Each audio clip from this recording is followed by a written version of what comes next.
जब लोग आपसे कहें कि ये तुमसे नहीं होगा, ये तुम्हारे बस का काम नहीं है, और आपको काम करके दिखा दे, तो जो सेटिस्फैक्शन मिलता है उसे मापा नहीं जा सकता, फिर चाहे वो काम सड़क पार करना ही क्यों ना हो। जिन्हें पब्लिक प्लेसेस में पानी पीने की भी अनुमति नहीं थी, जिन्हें क्लास से बाहर बैठाया जाता था, जिनसे पढ़ाई का अधिकार भी छीनने की कोशिश की गई, जिन्हें प्यास लगने पर ऊंची जाति के लोग आकर के ऊपर से पानी डालकर के पानी पिलाते थे, जिन्हें अनटचेबल माना गया, उन्होंने वो काम किया जो उस स्तर पर कोई पहुंच नहीं सकता।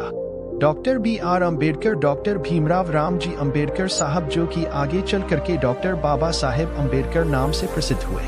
बचपन में इनके एक टीचर थे, महादेव अम्बेडकर साहब, जो कि अम्बावड़े गांव के रहने वाले थे, और बाबा साहेब से उनका खास लगाव था। उनके कहने पर बाबा साहेब ने अपना जो सरनेम था सतपाल, वो हटा करके अम्बेडकर लगा लिया।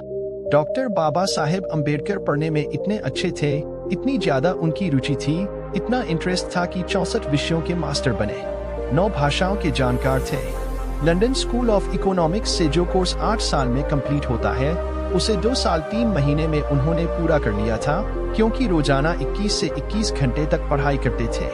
कोलंबिया यूनिवर्सिटी ने 2004 में टॉप 100 स्कॉलर्स के एक लिस्ट निकाली थी, जिसमें नंबर 1 पर जिनका नाम था वो है डॉक्टर बाबा साहेब अम्बेडकर साहब। स्वागत है आपका मेरी भीम आर्मी वाला चैनल में। बाबा साहेब जब कोलंबिया यूनिवर्सिटी में पढ़ने के लिए गए तो वहाँ की जो लाइब्रेरी थी, उसमें जब पियोन आता था, दरवाजा खोलता था, उससे भी पहले डॉक्टर बाबा साहेब अम्बेडकर साहब पहुँच जाते थे, और सबसे आखिरी में वहाँ से निकलते थे, और कई बार तो रिक्वेस्ट करते थे कि थोड़ा और टाइम दे दीजिए, लाइब्रेरी थोड़ा और खोल दीजिए, आप थोड़ा और पढ़ लूंगा। 18 से 18 घंटे रोजाना पढ़ाई करते थे। इस कदर उन्हें पढ़ने की इच्छा थी, सीखने की इच्छा उनके अंदर थी। एक बार तो पियोन ने कह दिया कि क्या तुम यहाँ आकर के दिन भर पढ़ते रहते हो, दोस्तों के साथ मजे नहीं करते? तो बाबा साहेब ने कहा कि अगर मैं भी वहाँ मजे करने लग गया तो फिर उनका ख्याल कौन रखेगा। Doctor B.R. अम्बेडकर साहब का ये मानना था कि सक्सेस तक पहुँचने का सिर्फ और सिर्फ एक ही रास्ता है, जिसे एजुकेशन कहते हैं। बाबा साहेब की जो प्राइवेट लाइब्रेरी थी राजगृह जिसका नाम था, उसमें 50,000 से ज्यादा किताबें थी, और उस वक्त वो दुनिया की सबसे बड़ी प्राइवेट लाइब्रेरी थी। तो सबसे पहली लर्निंग जो डॉक्टर बाबा साहेब अम्बेडकर साहब से मिलती है वो ये है कि पढ़ते रहिए, सीखते रहिए, क्योंकि सीखेंगे तभी आप जीतेंगे। यही बात मैं यहाँ कहता हूँ कि सीखोगे नहीं तो जीतोगी कैसे। Doctor B.R. अम्बेडकर साहब की जो कमाल की बात है बाबा साहेब की, वो उनका कॉन्फिडेंस था। स्वतंत्रता संग्राम में खुद को झोंकने वाले अनेकों स्वतंत्रता सेनानी रहे हैं, जिन्होंने अपना जीवन भारत की आजादी के लिए समर्पित कर दिया। उन्हीं में से एक डॉक्टर भीमराव अम्बेडकर भी थे, जिन्होंने जीवन भर दलित, पिछड़े, शोषित और वंचित समाज को मुख्य धारा से जोड़ने की वकालत की। भारत का संविधान भी इन्हीं महापुरुष के संघर्षों और दूरगामी सोच का परिणाम था। डॉक्टर भीमराव अम्बेडकर के जीवन से भारत का हर युवा प्रेरणा लेकर अपने जीवन को सफल बना सकता है। आपकी लाइफ में बड़ा बदलाव लाएंगे बाबा साहेब अम्बेडकर के 20 अनमोल विचार। मैं ऐसे धर्म को मानता हूँ जो स्वतंत्रता, समानता और भाईचारा सिखाए। हम सबसे पहले और अंत में भी भारतीय हैं। भाग्य में विश्वास रखने के बजाय अपनी शक्ति और कर्म में विश्वास रखना चाहिए। बुद्धि का विकास मानव के अस्तित्व का अंतिम लक्ष्य होना चाहिए।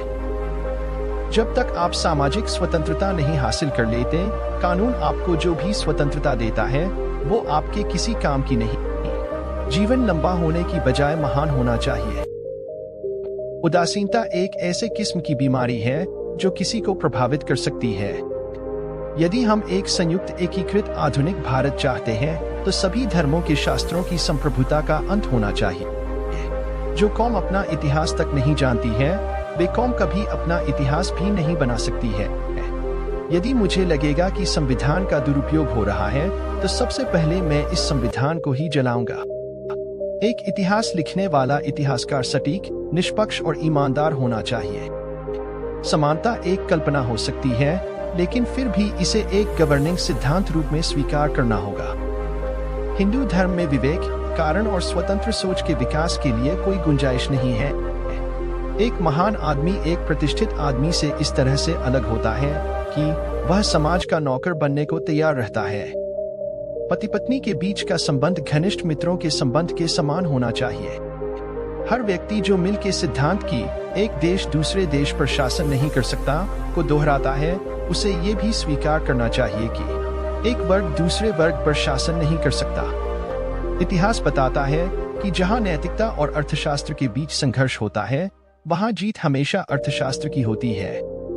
निहित स्वार्थों को तब तक स्वेच्छा से नहीं छोड़ा गया है जब तक कि मजबूर करने के लिए पर्याप्त बल न लगाया गया हो।